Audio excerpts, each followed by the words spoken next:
There's a moment you've probably lived through more times than you remember. Standing by a door, waiting at a table, checking your phone again and again, and the person you're meeting still hasn't shown up. And in that quiet moment, you tell yourself something small, almost embarrassed to say it out loud. They're late. Again. Maybe you sigh. Maybe you smile because you already expected it. Or maybe a small part of you tightens just a little bit. 'Cause lateness is personal. In a strange way, it's small, it's ordinary, but somehow it reaches deeper than it should. And the strangest part, everyone has a story about it. Everyone knows someone who is always late. And some people, if they're honest, are that person. But here's what almost no one says. Lateness isn't really about time at all. It's about psychology.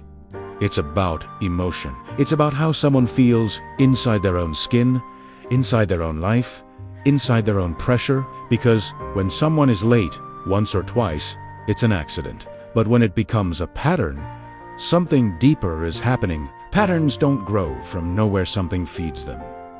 People think lateness is about clocks. But the truth, it's about internal clocks. The invisible ones that tick differently inside different people. Some people live like every minute is a countdown. Others drift through life like time is a river that will keep flowing whether they rush or not. And then there are the ones in between. The people who treat time like both a friend and a threat.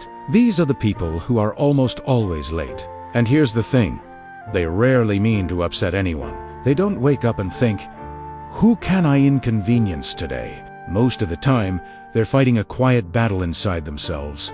A battle made of pressure, fear, hope, avoidance, and a longing for just a few more peaceful moments before life asks for something again. If you've ever wanted to truly understand someone who is always late, imagine their morning. They wake up believing they have more time than they do. They move slowly. They tell themselves they'll finish everything just in time. Then they remember an email, or a message, or a tiny task they forgot yesterday, and their mind whispers, it'll take only a minute.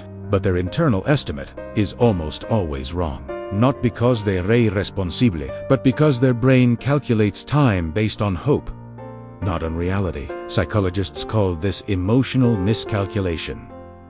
Measuring time not by what will happen, but by what you wish would happen. People who are always late live inside the perfect version of the day, the version where nothing goes wrong. Traffic is smooth, nothing slows them down. They plan for the ideal world even though they live in the real one.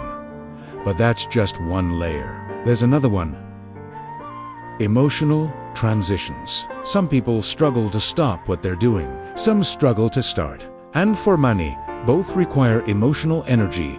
They don't always obey. Leaving the house, finishing a task, beginning a conversation, each one feels like a tiny negotiation with themselves. Those seconds stretch into minutes, and suddenly they relate again. And when they say, I didn't mean to be late, they're telling the truth. But lateness carries weight. Social weight. Emotional weight. It feels personal, even when it isn't meant to be. It feels like a small broken promise, even if the intention was pure. Here's what most people don't realize. Chronic lateness often comes from the opposite of disrespect. It comes from caring too much, from trying to do everything, from trying to please everyone, from being a perfectionist who changes one more thing before leaving the house. Their lateness isn't lack of carrots, excess care in the wrong moments. For others, lateness is quiet avoidance, soft fear, the kind you don't talk about, the kind that whispers, not yet, I'm not ready yet. A meeting feels heavy, a task feels overwhelming, a social event feels intimidating, so they delay not to disrespect anyone, but to protect themselves. Others are dreamers, imaginative minds who get lost inside their own thoughts. Time disappears because their inner world is louder than the outer one. Others are overloaded, pulled in 20 directions, juggling responsibilities, overcommitting, not late because they don't care, late because they're carrying too much. And then there's childhood. Some grew up in homes where time was flexible, chaotic, unstructured. Clocks weren't rules, just suggestions. So adulthood becomes an echo of that soft, bendable relationship with time. Others grew up controlled, monitored, pressured. Lateness becomes a small, quiet rebellion, a subtle reclaiming of autonomy. I will arrive when I feel ready. Some struggle with self-worth. They underestimate how long things take because they underestimate themselves. They believe they can rush through everything, and they end up late, overwhelmed, and exhausted. And maybe you've seen yourself in pieces of this. Or maybe you've waited for someone and wondered, why is this so hard for them? But here's the truth. People who are always late don't value lateness. They value something else more. Comfort, control, escape, perfection, calm, hope, imagination.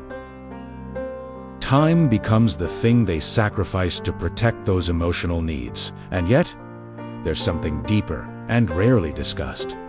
People who are always late often experience the world in emotional time, not clock time. Waves, not minutes. Intensity, not numbers. Feeling, not schedules. This is why alarms don't fix the problem.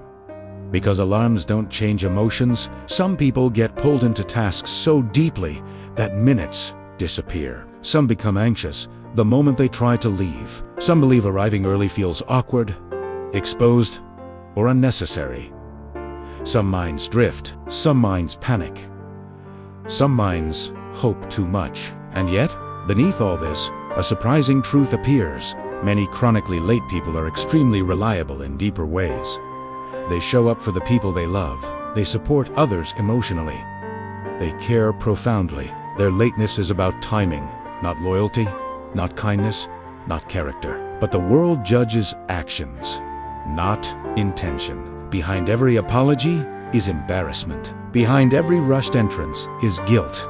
Behind every promise to do better next time is quiet self-criticism. And the cycle continues. Hope, miscalculation, bruise, regret, repeat. But everything changes when someone finally understands their own pattern. When they see that lateness isn't a flaw, it's a signal. A reflection of emotional friction, a mirror of how they cope with pressure, transition, expectation, and fear. And once awareness appears, change becomes possible. Not through forcing, not through shame, but through understanding. They begin planning from reality, not optimism. They give themselves extra time as an act of self-compassion. They learn their triggers. What makes them rush? What makes them freeze? What makes them delay? Slowly, they stop fighting time and start partnering with it. Because when someone understands their relationship with time, they understand a part of themselves most people never notice. They learn their emotional rhythm, their fears, their habits, their hidden hopes. And suddenly, they see the truth. People who are always late aren't careless. They aren't disrespectful. They aren't selfish. They're human. Beautifully, imperfectly human.